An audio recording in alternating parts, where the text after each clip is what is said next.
বর্তমান সরকারের আমলেও দেশের মানবাধিকার পরিস্থিতির তেমন উন্নতি হয়নি বলে মনে করেন গুম সংক্রান্ত কমিশনের সদস্য নূর খান লিটন। এদিকে সবার জন্য ন্যায় বিচার নিশ্চিতের ওপর গুরুত্ব দিয়েছেন কমিশনের আরেক সদস্য বিচারপতি মইনুল ইসলাম চৌধুরী। রাজধানী ধানমন্ডিতে আয়োজিত এক আলোচনা সভায় কথা বলেন তারা। নতুন জাতীয় মানবাধিকার অধ্যাদেশ নিয়ে আশাবাদ প্রকাশ করেন উপস্থিত গুম সংক্রান্ত কমিশনাররা। এ বিষয়ে আলোচনা করতে আমাদের সাথে আছেন সুপ্রিম কোর্টের সিনিয়র আইনজীবী ব্যারিস্টার ওমর ফারুক। আপনাকে স্বাগত জানাচ্ছি ইন্ডিপেন্ডেন্ট সংবাদে। এবং বলা হচ্ছে অন্তর্বর্তী সরকার মানবাধিকার পরিস্থিতির তেমন উন্নতি করতে পারেনি, এটা কেন? জি, ধন্যবাদ আপনাকে।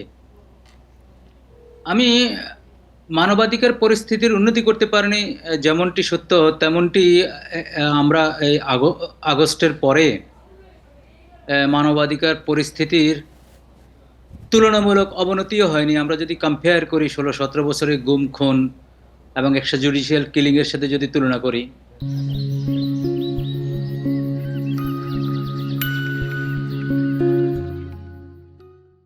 আলোচকরা রাইটলি বলেছেন যে আরো উন্নতি হওয়া উচিত ছিল এবং আরো অ্যাক্টিভ হওয়া উচিত ছিল। যে সংস্থাগুলো কাজ করে মানবাধিকার নিয়ে, যেই মানবাধিকার কমিশন আমাদের এক্সিস্ট আছে, দৃশ্যমান কাজ আমাদের চোখে পড়ে না। মব সন্ত্রাস কিছু তো হয়েছেই, তবে একটি জিনিস, যে আমরা শুধু যে নেগেটিভ আলোচনা করব তাও তো না। আমরা যেমন ডিবি অফিসের সামনে এখন কান্নারত কাউকে আমরা দেখি না দিনরাত 24 ঘন্টা তার স্বজনকে খুঁজতে। এক্সট্রা জুডিশিয়াল কিলিং বলতে আমরা শুধু আইন শৃঙ্খলা বাহিনীর হাতে খুনকে বুঝি। আসলে এক্সট্রা জুডিশিয়াল কিলিং তো সব হত্যাই, কারণ জুডিশিয়াল প্রোনাউন্সের মাধ্যমে কিলিং ছাড়া, হত্যা ছাড়া বা ফাঁসি ছাড়া সবগুলোই তো এক্সট্রা জুডিশিয়াল কিলিং। সেগুলা কিন্তু মাত্রায় যদি 16-17 সাথে তুলনায় কিছু কম হলেও কিন্তু উদ্বেগজনক অবস্থায় আছে, আলোচকরা রাইটলি আলোচনা করেছেন। এবং এই সেক্টরে, এই ক্ষেত্রে কাজ করার অনেক সুযোগও ছিল। পুলিশ সংস্কার কমিশন যে সুপারিশ করেছে উন্নতি করার জন্য, মানবাধিকার রক্ষার জন্য পুলিশের ভূমিকায়, সেটির নাকি 10 ভাগ পালিত হয়েছে। এবং আমরা এও শুনেছি যে ওখানে 7 জন উপদেষ্টা যাতে এটা কার্যকর না হয় সেই ব্যাপারে ভূমিকা রেখেছে। এটা এবং আপনি দুঃখজনক। কিন্তু বলছিলেন যে গুম খুনের বিষয় এবং কারাগারের মৃত্যু আমরা দেখেছি, আবার মব সন্ত্রাসের কথা বলছিলেন।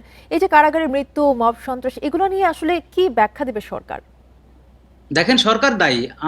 আমি সরকার গঠন করি আমার ট্যাক্সের টাকা দিয়ে, আমাকে নিরাপত্তা দেওয়ার জন্য, আমাকে স্বস্তি দেওয়ার জন্য, কমফোর্ট দেওয়ার জন্য। থানাগুলো বিভিন্ন এলাকায় কাজ করে যাতে মানুষ নিরাপদে থাকে, যাতে চোরগুন্ডা বদমাইশ থেকে হেফাজতে থাকে, যাতে তার যেই অধিকারগুলো আছে এই অধিকারগুলো সংরক্ষিত থাকে, যে অহেতুক হেনস্থার শিকার যাতে না হয়, যাতে সে রক্তাক্ত না হয়।